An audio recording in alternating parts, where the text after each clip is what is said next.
2, 10, 1, silahkan masuk ke ruang sidang.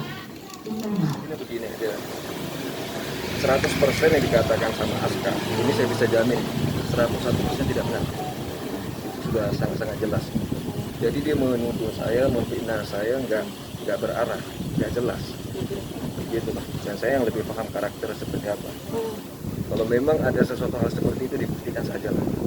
Itu karena saya pribadi, saya tahu dan dia pun tahu saya tidak pernah melakukan perbuatan KDRT sama sekali. Gitu.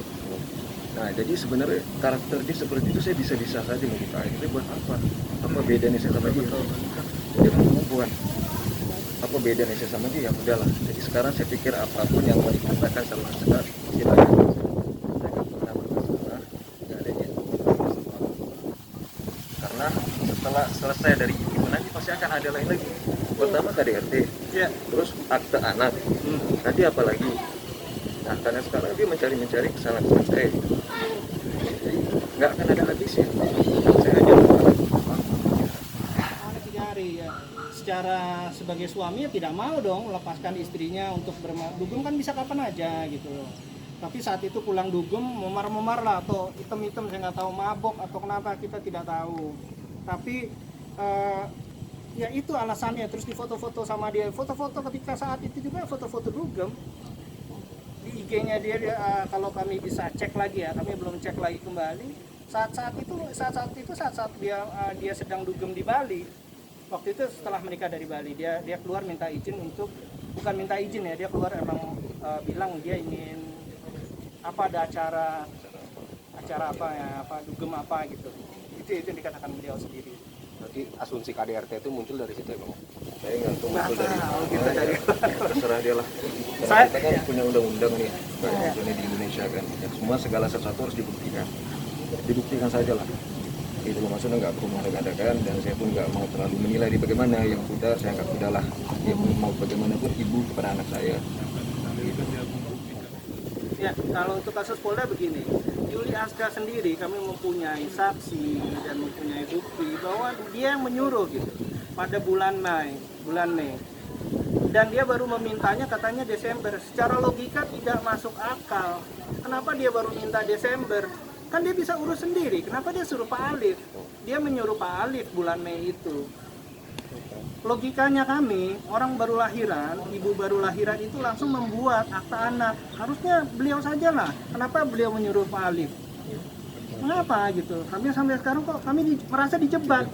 Dijebak kita ini. Saya disuruh, dan banyak saksi pada saat itu juga yang melihat secara langsung, dia menyarankan saya untuk mengurus akte anak, dan sekarang dia melaporkan saya atas urusan akte anak.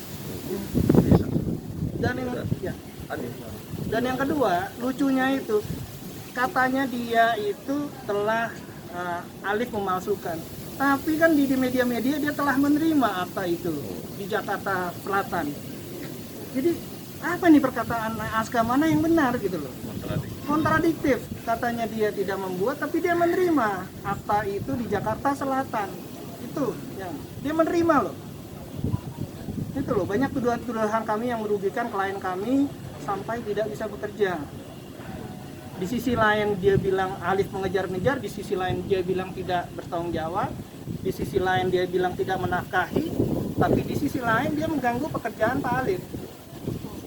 Dia bilang tidak ada aktivitas, gimana orang mau kerja? Dibilang tidak ada aktivitas, iya kan? Bagaimana dibilang ada KDRT? Siapa yang mau dengan artis yang melakukan KDRT? Ya, intinya gitu. Banyak kontradiktif yang sudah dikatakan oleh Aska, kemakan sendiri dengan omongannya beliau. Ya, kita menunggu banyak kemakan omongannya sendiri beliau.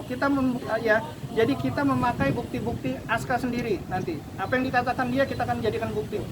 Kesalahan dia sendiri, ngomongnya terlalu banyak kontradiktif. Kesalahan beliau sendiri.